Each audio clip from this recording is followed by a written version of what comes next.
queremos entender qué tipo de terremoto estamos hablando, queremos saber si es que hay un precursor, si se puede hablar de eso y cuáles son los posibles impactos, y para eso estamos en contacto con Cristian Farías. Él es geofísico que está con nosotros. Cristian, bienvenido, buenas noches. Hola, buenas noches, ¿cómo están por allá?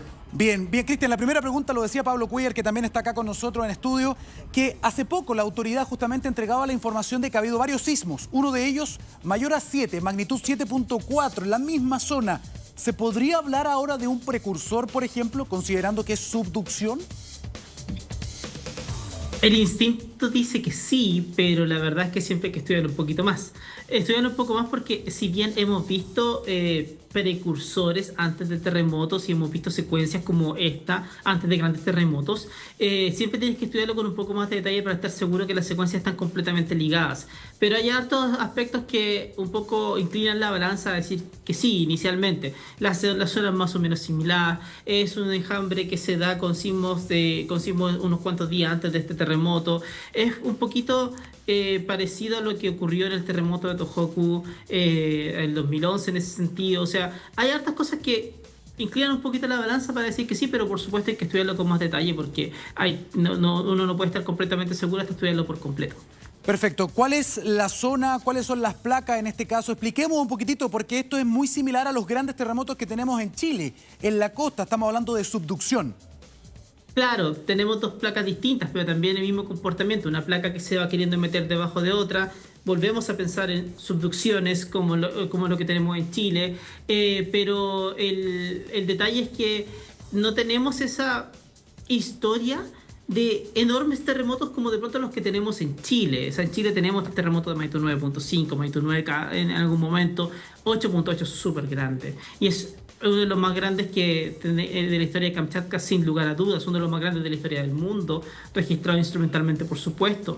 Pero en ese sentido, lo que podemos ver es un comportamiento que es bien análogo a lo que nosotros hemos tenido en nuestro país en el pasado, y por eso ahora, digamos, nos toca estar como en el otro lado de la historia, ¿no? Muchas veces nosotros le terminamos quedando grandes terremotos en nuestras placas que envían tsunamis a otro lado del Pacífico. Ahora justamente estamos viendo lo contrario.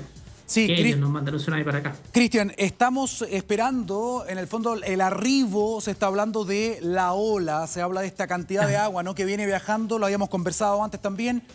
Esto se llama tsunami transpacífico. Cuando la autoridad, en este caso el Senapred, dice que esto podría llegar después de las 2 de la tarde a sector continental, ¿de qué estamos hablando? ¿De posibilidades de una ola alta, de agua que entra, como en el caso de lo que estamos viendo en las imágenes de Rusia?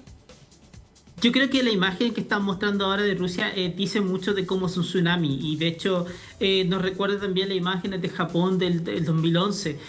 Un tsunami es una serie de entradas de mar que pueden ser más o menos altas, pero que sin lugar a dudas tienen muchísima energía.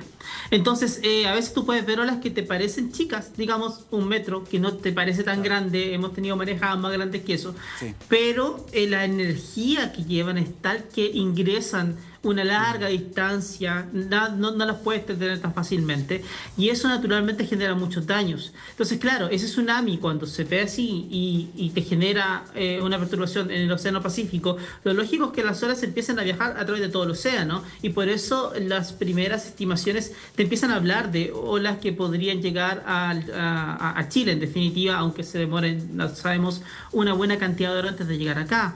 Se va a ir evaluando en el tiempo cuán grandes pueden llegar a ser, pero siempre hay un rango, y ese rango de como 1 a 3 metros, que es lo que se está pensando ahora, es suficiente como para poder ingresar bastante en algunas zonas si es que las vallas lo permiten, digámoslo, y eso por supuesto que llama a la precaución, y en ese sentido tenemos la fortuna, en el caso chileno, de que podemos anticipar cuándo va a llegar una perturbación. Entonces podemos saber por cuánto tiempo no tenemos que acercarnos a la zona de playa, digámoslo. Eso es lo fundamental.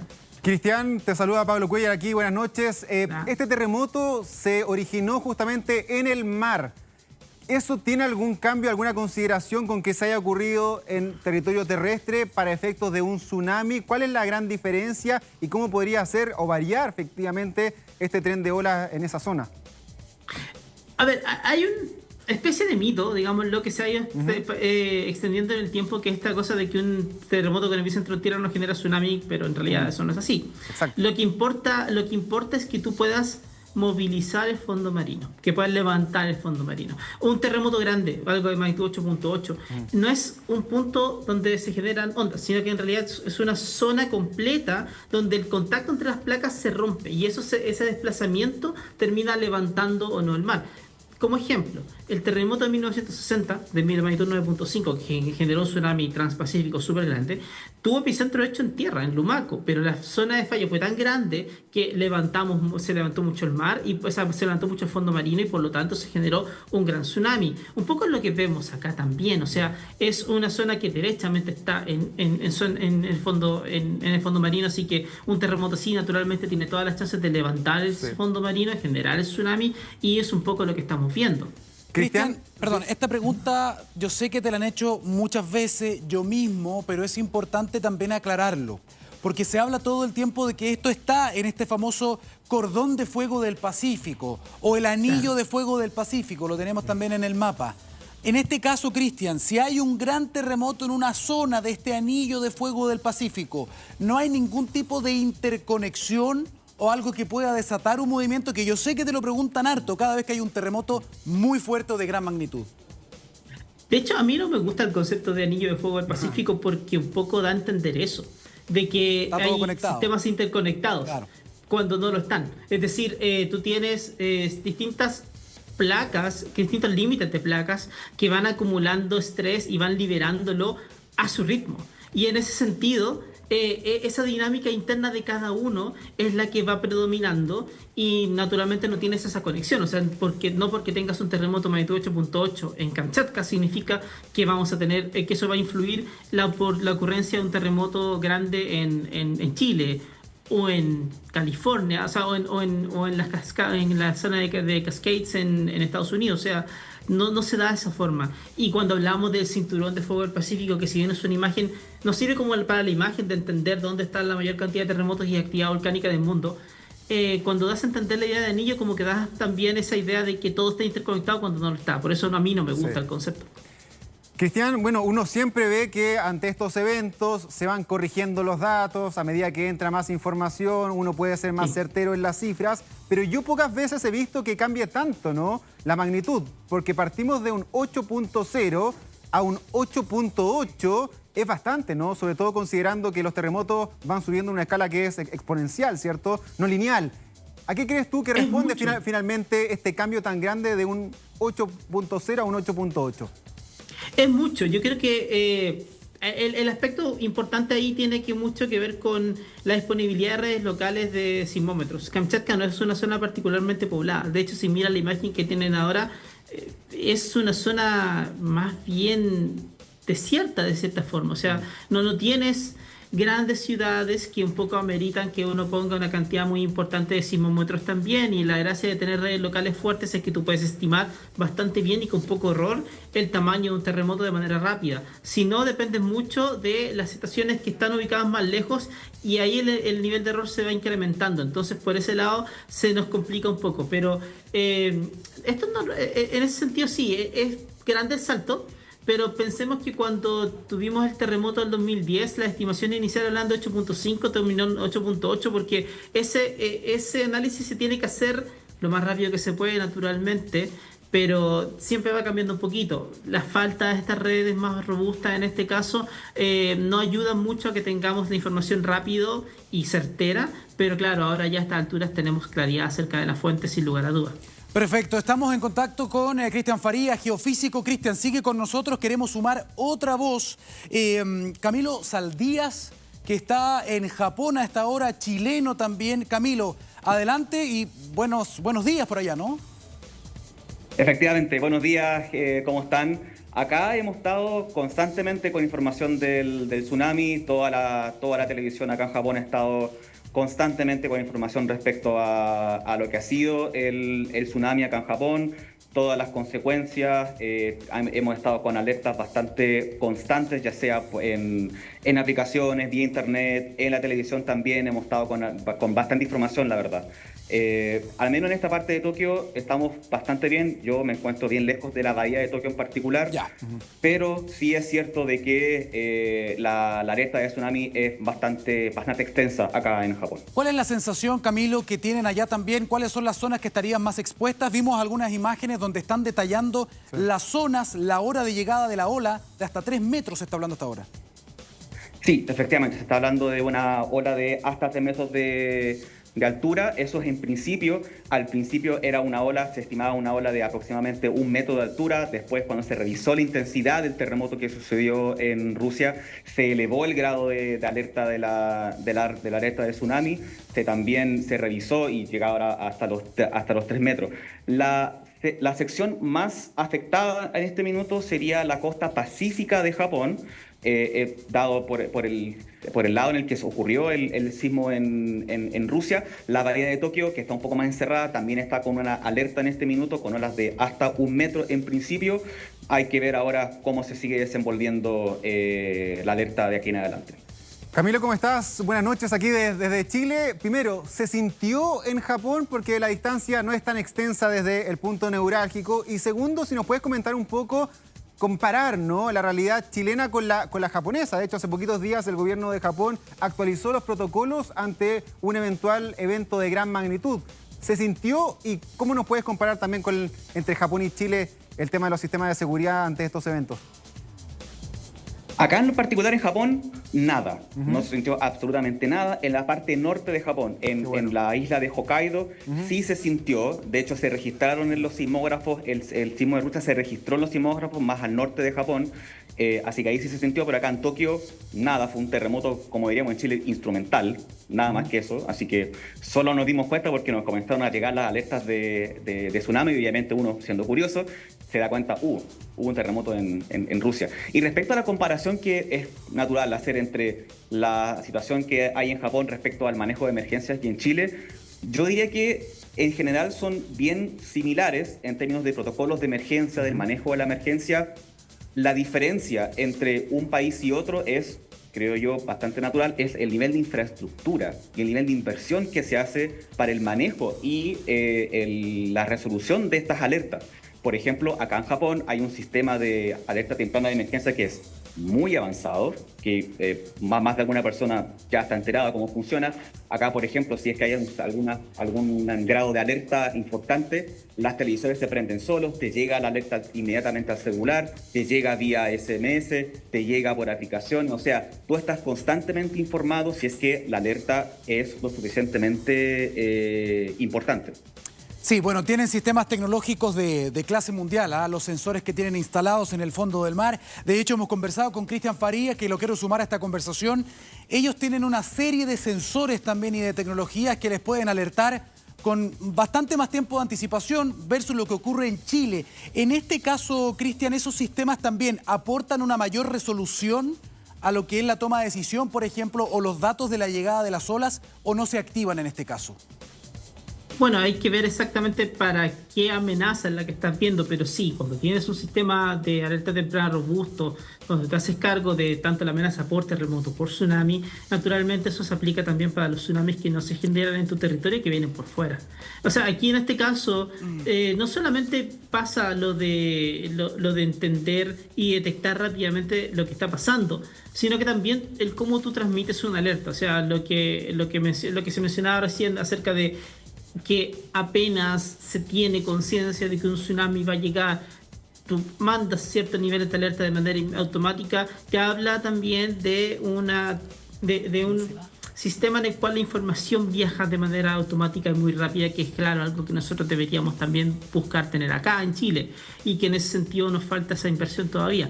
Pero sí, es algo muy importante que sirve para estos casos también, y aunque hayas pensado que el diseño original es más para algo que se genera con un terremoto local en Japón, digámoslo. Cristian, vamos a seguir contigo. Camilo, muchísimas gracias por contarnos la sensación, lo que está ocurriendo también en Japón. Sabemos que tienes que ir a trabajar, lo cual habla también de que están viviendo un día, entre comillas, normal. Por lo menos allá en la bahía. En Tokio, por lo menos, en Tokio. Sí. Totalmente normal. O sea, insisto, si es que no hubiese sido por mis amigos que me avisan, oye, ¿hay tsunami allá? Acá en esta región de Tokio hubiese sido un día total, completa y absolutamente normal. Perfecto, muchas gracias Camilo, que te vaya muy bien. Gracias, Camilo.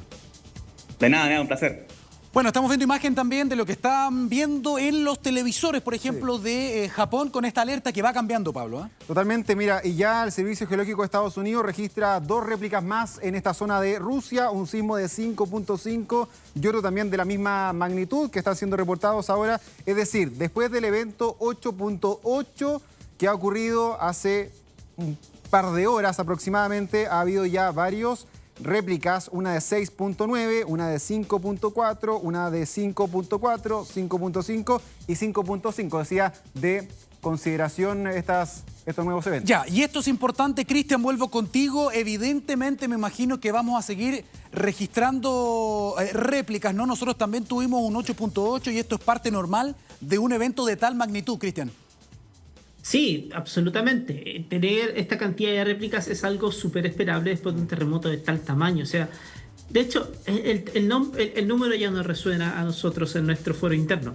Sí. Ustedes como yo vivimos el terremoto del 2010 Te iba a comentar y sabemos lo mismo. lo que es algo de magnitud 8.8. Entonces, de poco la referencia ya la tienes y eso en ese sentido uno sabe qué esperar de lo que va a pasar. Réplicas durante años, digámoslo. Obviamente la parte más importante de la réplica van a ser en estas primeras semanas. Y también este tsunami que va a durar unas cuantas horas, al menos allá, pero que también puede ser un tsunami, también tiene la componente transpacífico. O sea, son todas estas cosas las que pueden ir pasando. En Chile nos pasaron más cosas también. Nos pasó que se activaron fallas superficiales. No sé si se acuerdan de los sismos que ocurrieron en el cambio de mando del 2010, que eran 2 que asustaron a hartas personas. Eran una falla superficial en Pichilemu que se activó debido al gran terremoto de magnitud 8.8. O sea, estas cosas son las que uno puede ir esperando que puedan pasar, que obviamente van a afectar la zona de Kamchatka, pero lo que nosotros nos concierne más en Chile tiene que ver con este tsunami que eventualmente llegaría a las costas de acá, según el último reporte al menos del PTWC. Totalmente, yo me acordaba cuando hablaba de este tema de la réplica, de lo que ocurrió en Chile ahí el año 2010, que más encima como fue durante madrugada y estábamos teniendo toda esta réplica, yo me acuerdo que uno ya prácticamente no podía dormir, descansar, estaba saltando a cada rato, era bastante complicado. Y en el caso de Rusia, que también estaban de amanecida, ya en este mismo caso fue bastante complicado. Mira, se acaba de reportar una nueva más también de 5.5. Claro, vamos a ver quizás decenas de réplicas en las próximas horas, ¿no? Normal de un evento de esta magnitud. Estamos junto con Cristian Farías, que siempre nos ayuda también con explicaciones geofísico. Y vamos a ir repitiendo en la medida que tengamos la información, porque Senapred ya lo entregó. ¿Qué es lo que va a pasar con Chile? Es que eventualmente esta ola va a ir llegando a distintas horas. El tamaño va a ir cambiando el dato a medida que vayan pasando las horas. Atención.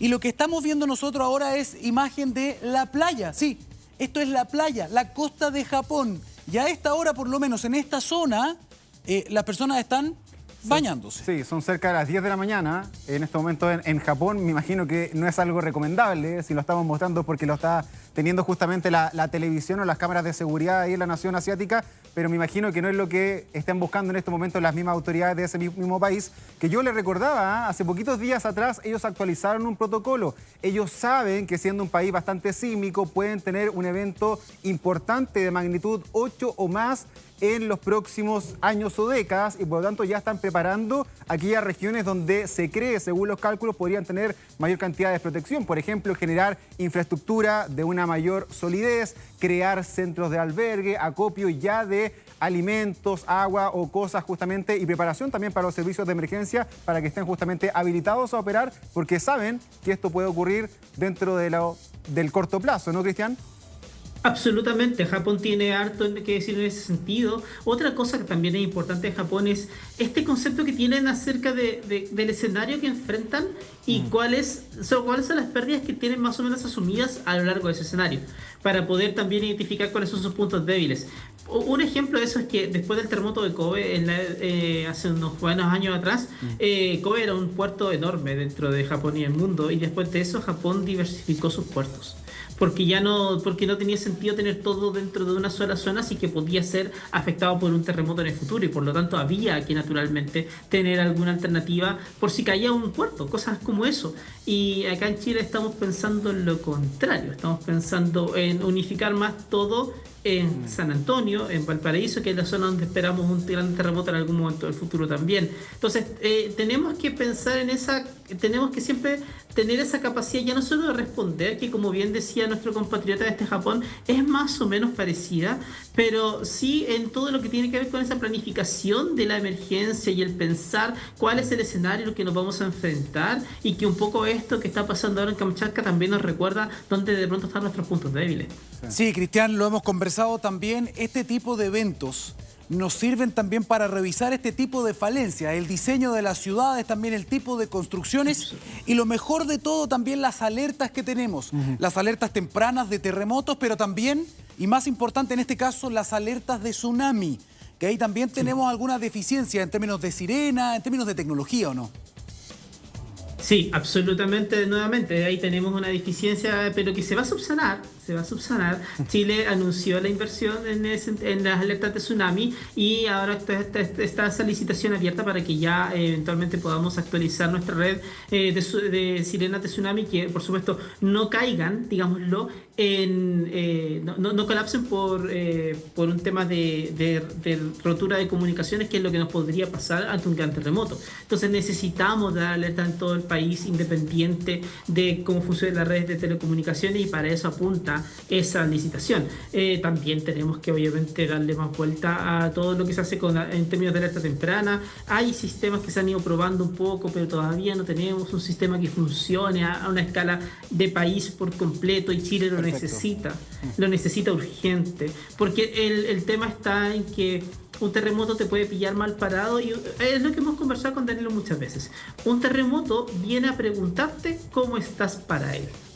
Esa es la gran cosa, y lo que pase, el daño que nos puede hacer o lo que no nos puede hacer tanto, depende de esas decisiones. Hemos tenido buenas cosas, como por ejemplo con nuestra normativa de construcción sismo resistente, pero si se acuerdan, hace un mes, 2 meses más o menos, tuvimos un sismo en Copiapó que mostró que las ventanas eran un problema.